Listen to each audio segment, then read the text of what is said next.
So you want to set up your first listing on Etsy. I'm going to show you how to do that in today's video. G'day, my name is Jess and I've been selling on Etsy since 2008, and today is another video in my Etsy Basics series where I take you through all the basics you need to know and learn in order to set up a successful Etsy shop. Today I'm going to take you through setting up a listing. We're going to set up a listing together, and I'm going to explain what every single part of the process is all about and what you need to know about it. Let's get into it. Okay, so when we go to start a new listing, which you do from the listings page here, generally speaking, when you open an Etsy shop, you will have to set up a listing. So this is a really sort of foundational part of the process. First, they're asking us to tell them a little bit about our listing. Is it a physical item? Is it a digital item? Now, this here, learn more about what types of items are allowed on Etsy. I've done a previous video on that. I'll link to it above and in the description. If you're not sure if what you want to sell is actually something you can sell on Etsy, please go watch that first and figure that out before you come back over and watch this one. Okay, so are we selling a physical item or are we selling a digital item? That is going to affect what shows up in this whole process, what they ask you to give information about. So let's do physical item. That's what I sell. Who made it? Either I made it, a member of my shop, which if you're not sure about this, member of shop or another company or person, again, I have a video that I cover that information. So I did. I'm a maker. I make my own stuff, handmade stuff.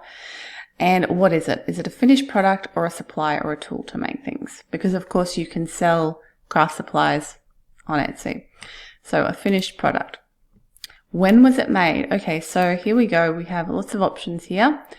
Vintage, okay, gives you the timeline here.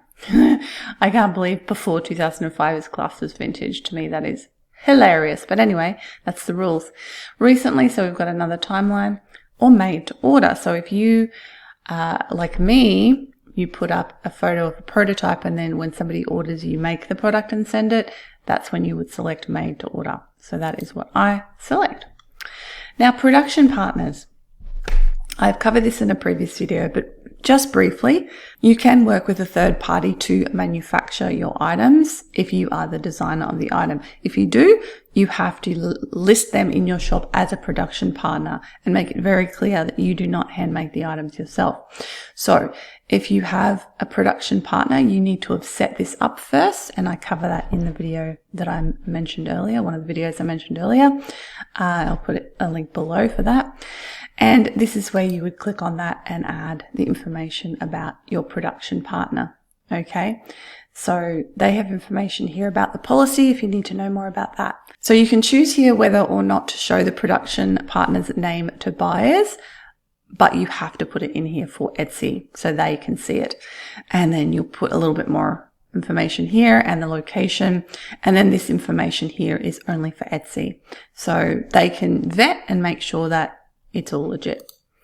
Okay, so I don't have a production partner here, so that's cool. I can click on continue. So we have a whole bunch of areas here that we need to set things up. Now you can see here, this is a new listing experience. I actually have an older video where I go through this with the old version, but we're going to stick with the new version in this video. So the title of your item, the keywords that buyers would use to search for the item. And this is really the key of your title, is you want it to be descriptive and you want it to use keywords that people would use to actually find your item. Don't get fancy here. Don't be naming your item some obscure name that nobody's ever going to search for. You can do that. You can, like the Charlotte necklace or whatever. Okay, that's fine. But put it at the end of your title, basically for your own reference, so that when you see it pop, you're like, oh, okay, I need to make that necklace.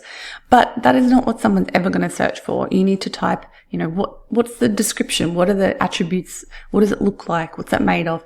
That's the sort of information you want to put in the title, and you want to put the most important keywords first to describe what the item is. Okay. This is leaf thread earrings. Oh, I lost when I copied over here. Leaf thread earrings, handcrafted from ethical sterling silver, stylized, lightweight, minimalist, everyday wear, gift for plant lovers. So I've got leaf thread earrings. That's the first few words there. Handcrafted from ethical sterling silver. I'm telling them it's handmade, what it's made from, giving a few descriptors here, and also giving this here gift for plant lovers for anyone who's searching for that. Okay, so the next one is your photos and your video. Now it gives you all the photo requirements here. The recommended size is 2000 pixels for the shortest side and 72 ppi resolution. Ideally under 1 megabyte for faster uploading. They have more information here about that and your videos as well. So just be aware of all of that. 15-second long video, 5 to 15 second long, and you won't have audio in your video. Now, there is stats that show that listings with video definitely do better. So if you can put together some sort of video, that is a great idea. Okay, so now the photos are uploaded. Now you can move these around and you can also adjust your primary photo by adjusting your thumbnail here. So if you click on that, it allows you to zoom in and out and move it around a little bit. So what you want to make sure you do is that make sure that your product is basically as big in the frame as it can be without cutting any parts off.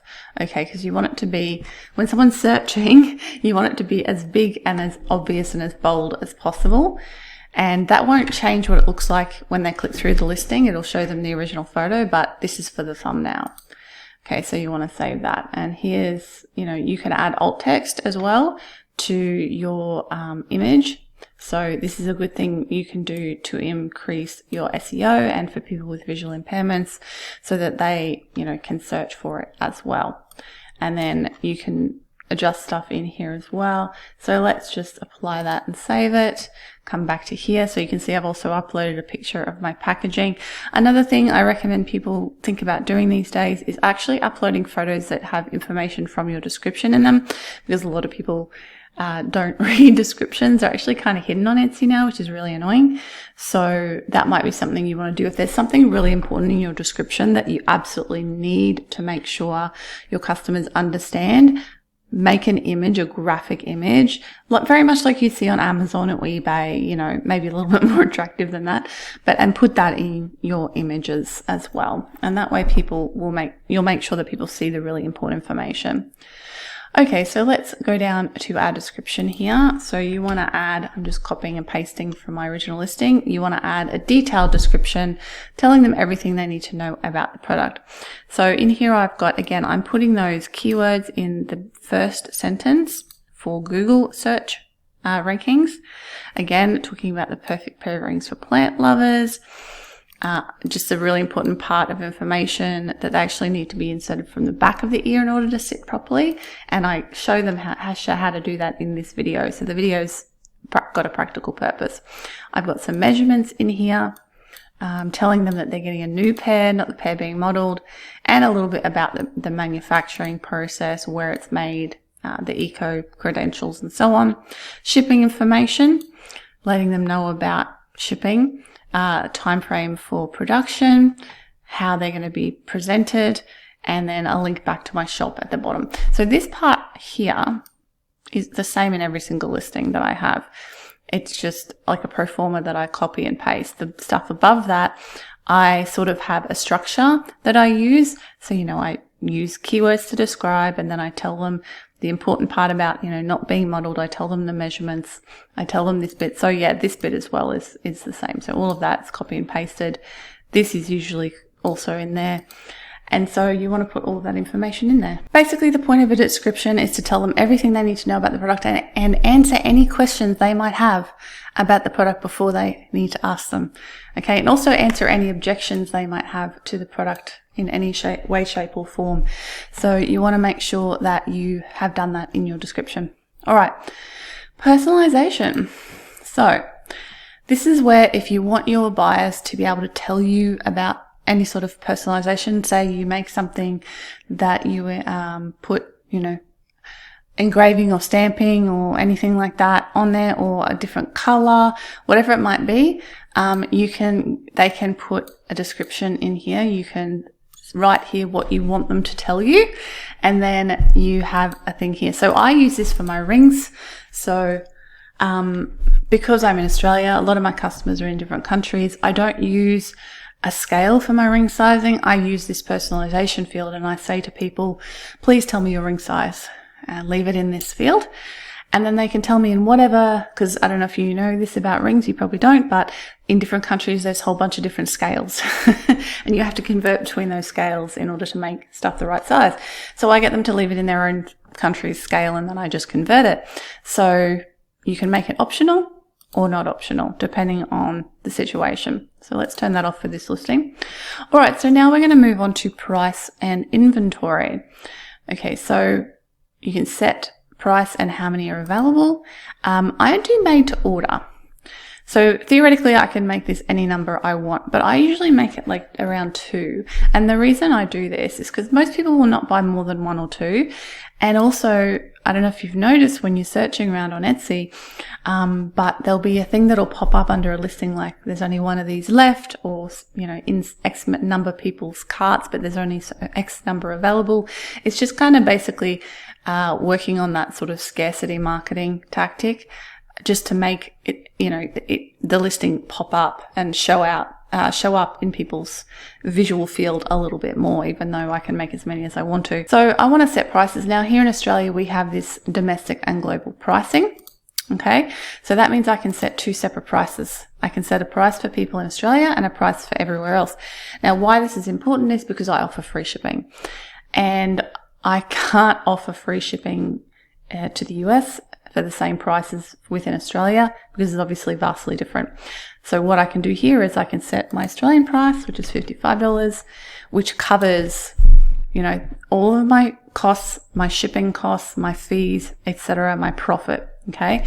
But for the Americans, it's going to cost them this much, Australian $81, because the shipping is like $25 more. Okay. Or $20 more. I can't remember off the top of my head, but whatever it is, I make a higher price. And of course, in US dollars, it looks about the same. If you convert Australian dollars into US dollars, this would come out at something like 50 something US dollars, right? So it's no big deal for us. The estimated profit. Now, see, this is a new little thing that has popped up here before. Not popped up before for me. So your item price, your costs, you can put your costs in here and it tells you your approximate fees, and we'll give you estimated profit here. So this is a nice little thing if you are unsure about your pricing, that it will give you this estimated fees thing here.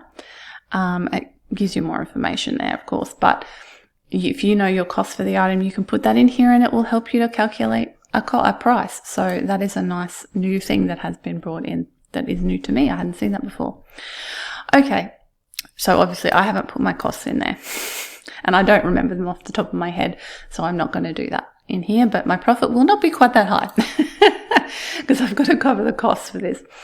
All right, so that's why we've got the 2 prices here. That's fine, that's set. If you work in SKUs, which is, if you're not familiar with e-commerce, that's just a lot of companies like to give their products numbers, which is called an SKU number.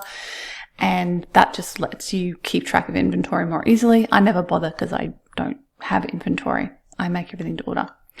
Okay, so variations is something that you can work on, but we have to do this bit here, category. So category is really important because this is where it's going to show up in Etsy search, okay? So I've got threader earrings. So you just search for, you know, what sort of thing you make. Okay, so we're going to choose threader earrings, and that's going to ensure that my stuff is in the right category.